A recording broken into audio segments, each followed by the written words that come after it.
Change is the title of the exhibition, and the reason for this choice actually is it's a little bit of a pun because all of my artworks are about an act of transformation, so a little bit of change has occurred, but also a pun on the fact because I wanted all of the works here to echo responses and experiences in Luton, and I commute from London, so it's a little bit of a pun about all change on the train.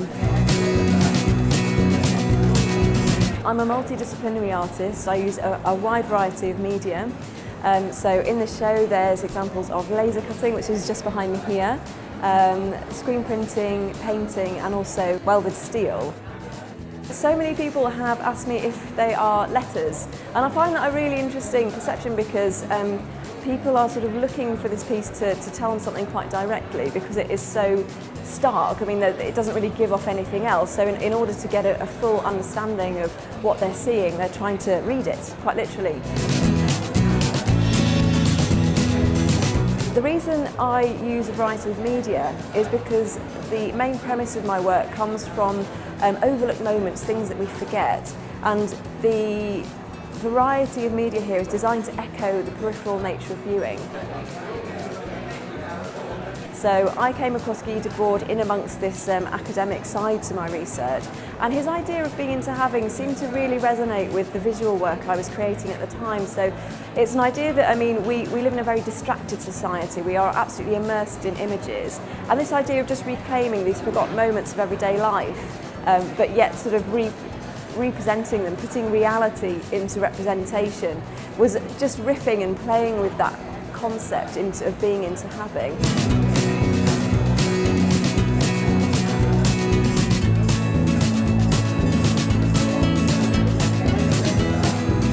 In terms of themes running through my work, I'd say predominantly the main theme that has been recurrent for the past few years actually, because I find it so profoundly fascinating, is nihilism.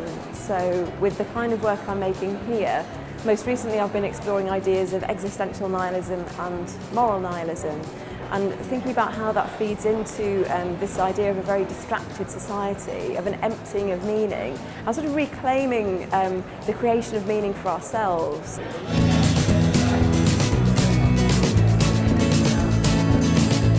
People don't know quite what to do with you when you're an artist, because when you say you're an artist, it could mean you're jumping around, with a broom shouting about the decline of the textile industry, or it could mean you paint flowers.